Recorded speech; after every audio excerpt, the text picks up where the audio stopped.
Você já conheceu alguém que decidiu mudar de vida, comprou roupas de ginástica, se matriculou na academia, preparou marmitas saudáveis e começou aquela nova rotina com aquela motivação? E óbvio, nos primeiros dias tudo correu bem, os treinos eram consistentes, a alimentação era no ponto e vinha aquela sensação de que dessa vez isso ia ser diferente. Mas uma semana depois veio o cansaço do trabalho, um convite para sair com os amigos e logo os treinos foram adiados e a dieta foi abandonada. Na semana seguinte, o padrão se repetiu. Essa pessoa ela sabia antes mesmo de começar que aquilo dali não ia dar certo, como se ela tivesse presa em um ciclo de desistência. E é exatamente sobre esse ciclo de desistência que eu vou falar no episódio de hoje. Meu nome é Bruno Ribeiro, eu sou coach, especialista no desenvolvimento da autodisciplina e eu estou aqui para te ajudar a construir os melhores hábitos para transformar a sua vida, trazendo ali mais foco, mais produtividade, mais motivação. E se você for novo por aqui, não tem problema, assina o canal para que você possa receber toda semana um conteúdo exclusivo que vai te tirar da zona de conforto e gerar aquela energia que você precisa para parar de procrastinar, para agir de verdade na sua vida. Se você preferir, você também pode acompanhar a gente pelos outros canais, LinkedIn, Instagram, que eu vou deixar aqui na descrição do episódio. E esse comportamento, que eu dei como exemplo a academia, ele é mais comum do que a gente imagina. E o impacto dele no nosso padrão de vida, ele acaba corroendo a motivação, ele abala a nossa autoestima, ele pode transformar a nossa própria crença em nós mesmos. E esse ciclo de desistência ele tem um padrão muito conhecido, em que depois de diversas tentativas repetidas de começar alguma coisa do zero, a gente acaba desistindo e cria ali uma cicatriz, e a próxima vez que você vai tentar é ainda mais difícil acreditar que vai ser diferente. Mas por que isso acontece? Qual é a intenção que existe nisso?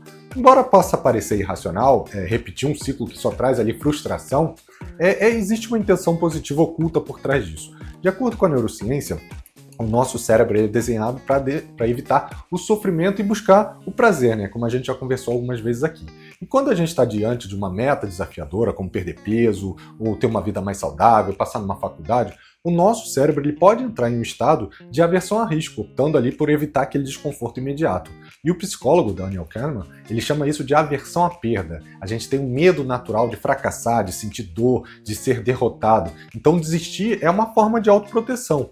O ato de desistir poupa a gente de um potencial fracasso futuro, protegendo ali a nossa autoestima de um novo golpe. O problema é que essa solução é apenas temporária, né? A gente sabe que a gente vai ter que lidar com as causas do medo e alimentar essa desistência no momento futuro. E com tantos ciclos de desistência, a nossa cabeça ela começa a entrar num estado de exaustão emocional e mental.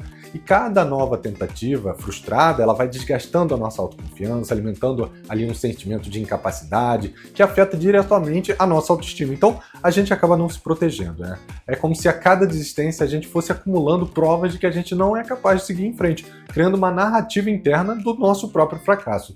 E isso gera um outro fenômeno conhecido como desamparo aprendido. É um conceito desenvolvido aí pelo psicólogo Martin Seligman, e esse conceito ele diz que alguém que experimenta ali de forma repetida fracasso ou desistência, ele começa a acreditar, independente do esforço, que o resultado sempre vai ser o mesmo, que ele sempre vai fracassar, que ele sempre vai falhar. E esse estado mental, ele pode se estender para outras áreas da nossa vida, fazendo com que a gente evite desafios, com que a gente tenha medo de oportunidades que apareçam.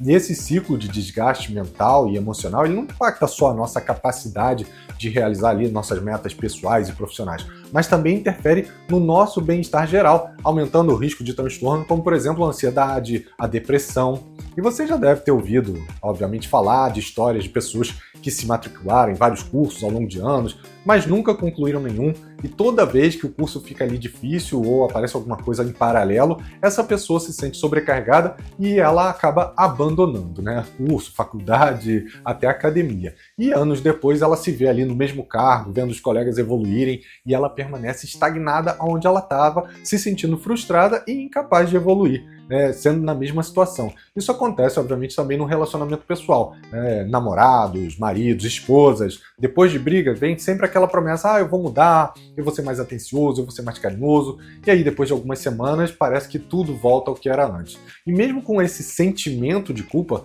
as pessoas acabam desistindo e caindo no ciclo novamente. E para te ajudar a fixar esse conceito, eu vou contar aqui uma história, a história do Lucas, que é um jovem de 25 anos, hipoteticamente falando, que decidiu que era hora de mudar a vida dele. e ele tinha ganho ali algum peso durante os últimos anos e ele precisava cuidar da saúde dele.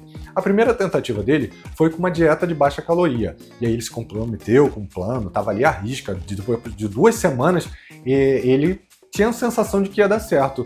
E aí chamaram ele para comer uma pizza no final de semana com os amigos, e ele falou, poxa, eu mereço, eu trabalhei duro por 2 semanas, eu mereço esse descanso, né? E aí, no dia seguinte, ele percebeu que ele havia saído da dieta e se sentiu mal, se sentiu derrotado. E aí começou a abandonar o plano. Alguns meses depois, ele falou, não, vou tentar de novo, só que dessa vez eu vou para academia. Ele comprou roupas novas, contratou um personal trainer para ajudar ele no dia a dia do treino dele, e a primeira semana foi ótima, mas depois de um dia cansativo no trabalho, ele decidiu pular um treino, pensando, amanhã eu compenso, é só um dia. E aí o amanhã virou a próxima semana e logo ele se viu no mesmo ciclo, preso à desistência. E após várias tentativas, que deram em fracasso, ele começou a acreditar que ele nunca ia ser capaz. Felizmente, esse ciclo é possível de ser quebrado. A neurociência ela oferece para a gente algumas estratégias, né, para interromper esse padrão de desistência e construir uma nova mentalidade, uma mentalidade de crescimento. E para isso existem alguns passos fundamentais. O primeiro deles é você redefinir o sucesso, ou seja, ao invés de focar no resultado final, como perder 10 quilos ou passar na faculdade, no vestibular, você precisa reprogramar o seu cérebro para valorizar o processo. Existem alguns estudos sobre a dopamina, que é o neurotransmissor responsável pela sensação de prazer, como eu já trouxe aqui em alguns outros episódios, que mostram que ela é liberada não só quando a gente alcança o nosso objetivo, mas também quando a gente faz algum progresso, né? Então, para evitar esse ciclo de desistência, é fundamental você fazer aquela celebração das pequenas vitórias ao longo do caminho, né? Algumas coisas que vocês já me ouviram falar muitas vezes, devem estar cansados de ouvir eu falar sobre essas pequenas vitórias. E o segundo passo é gerenciar as suas expectativas. Um dos grandes fatores que levam a essa desistência é uma expectativa irreal da perfeição, ou seja, acreditar que a gente nunca vai falhar, que a gente sempre vai seguir os nossos planos, sem deslize, sem nenhum ajuste, sem nenhuma necessidade, sem nenhum erro. A pesquisa da Brené Brown sobre vulnerabilidade, ela mostra que a vergonha, muitas vezes derivada aí dessas expectativas irreais, ela é uma das maiores causas de desistência. E acreditar que as falhas fazem parte do processo vai te ajudar a construir uma mentalidade de resiliência, de crescimento, e se planejar, obviamente, para os próximos desafios, permite que você enfrente os obstáculos de forma mais proativa, ao invés de ser surpreendido a qualquer momento pelo que pode acontecer. O terceiro passo é construir hábitos ao invés de depender da sua motivação, né? James Clear, que é o autor dos Hábitos Atômicos, né, ele argumenta que essa motivação ela é uma coisa instável e nem sempre ela vai fortalecer os nossos comportamentos. Ao invés disso, a gente tem que focar em construir hábitos que sejam automáticos, que vão exigir menos esforço mental, né? Lembra que a gente fala, também foi batido em outros episódios, que esse esforço é algo que o nosso cérebro está evitando? Então, depender da força de vontade, do autocontrole, vai te causar problemas em algum momento. Por isso que é mais eficiente você criar hábitos que exijam ali menos esforço, permitindo que o seu comportamento ocorra quase que de forma automática.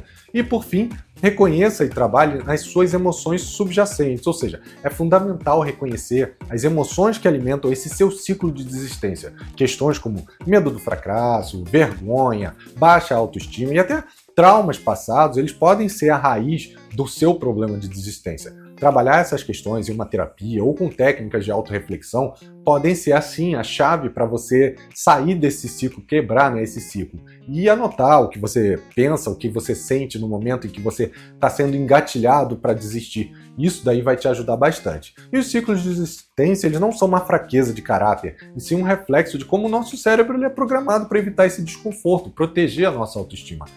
Quando você entende essas causas subjacentes, emocionais, psicológicas, neurológicas, a gente consegue adotar algumas estratégias que promovam, sim, ações como essas que a gente conversou aqui. Então, saia desse ciclo, coloque tudo que a gente falou aqui em prática, tudo que você aprendeu aqui, que com certeza você vai mudar a sua mentalidade, o seu comportamento e, consequentemente, os seus resultados. Eu espero que vocês tenham gostado do conteúdo dessa semana.